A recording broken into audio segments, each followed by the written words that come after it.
وہ نوکرانی نہیں تھی، میری ماں تھی۔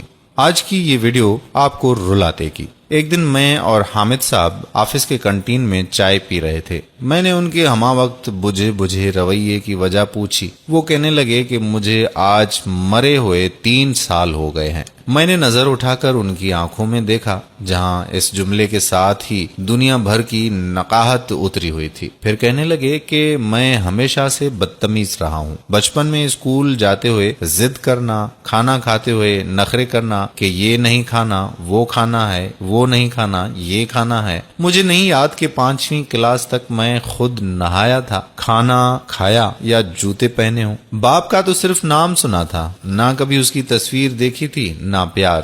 بھائی کا سہارا کیا ہوتا ہے اور بہن کی محبت کیا ہوتی ہے کچھ معلوم نہیں۔ پرائمری، مڈل اور پھر میٹرک تک یہی عادت رہی کہ رات کو سونے سے پہلے کتابیں، کاپیاں، بستہ، غرض یہ کہ سب کچھ ادھر ادھر پھیلا کے سو جاتا، لیکن صبح آنکھ کھولتے ہی تمام چیزیں سلیقے سے بیگ میں بند ملتی اور بیگ نفاست سے ٹیبل پہ ہوتا۔ مجھے ہمیشہ کہا جاتا کہ دودھ پی کے سونا، مگر میں ہمیشہ دودھ پیے بغیر سو جاتا۔ مگر جب اٹھتا تو لب شیرین اور منہ کا ذائقہ بدلا ہوا ہوتا۔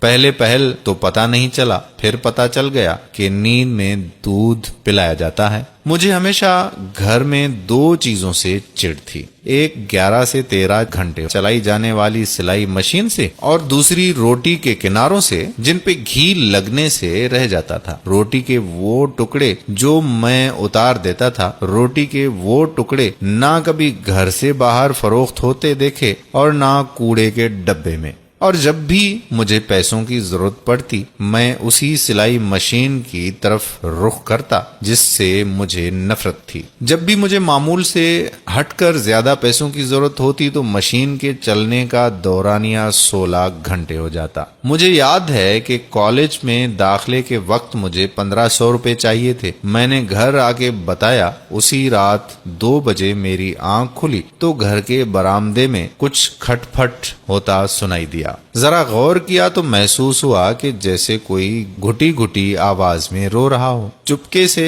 برآمدے میں دیکھا تو میری ماں آنکھوں پہ چشمہ لگائے جانے کب سے سوئی میں دھاگا ڈالنے کی کوشش کر رہی ہے، اور آنسو بھی مسلسل گر رہے ہیں۔ میں نے پوچھا کہ کیا ہو رہا ہے ماں؟ وہ جلدی سے آنسو پونچھ کر چہرے پر مسکراہٹ سجا کے بالکل صاف آواز میں کہنے لگی کہ وہ سامنے والی سریا ہے نا، اس کے بھائی کی شادی ہے، صبح تک اس کے 2 سوٹ سینے ہیں، اس لیے بیٹھی ہوں، مگر دھاگا نہیں ڈل رہا۔ اس دن مجھے ماں کے آنسو دیکھ کر احساس ہوا کہ مجھے کوئی کام کرنا چاہیے۔ میں مناسب کام بھی ڈھونڈتا رہا اور پڑھتا بھی رہا۔ ادھر FA مکمل ہوا، ادھر آفس میں کام مل گیا۔ میں نے گھر جا کر ماں کو بتایا تو اس کی خوشی کا کوئی ٹھکانہ نہ رہا۔ فوری شکر پارے محلے میں بانٹے۔ ایک دن کام سے گھر آ کر میں لیٹا، تھوڑی تھکاوٹ ہو رہی تھی، آنکھ لگ گئی۔ آنکھ کھولی تو خلاف معمول نہ جوتے پاؤں سے اترے تھے اور نہ کھانا بنا تھا۔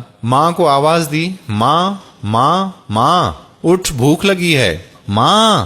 چیخ چیخ کے رویا، 1000 ترلے کیے، مگر ماں اس بار اٹھنے کے لیے نہیں سوئی تھی۔ گھر چھوڑ دیا۔ ماں کے بغیر وہ گھر قبرستان لگتا تھا۔ ادھر دیار غیر میں آ کر میں اپنا سارا کام خود کرتا ہوں تو سوچتا ہوں کہ میں نے جس کی کبھی خدمت نہ کی تھی اور نہ ہی کبھی آسائش اور سکون دیا، وہ میری ماں تھی، نوکرانی نہیں تھی۔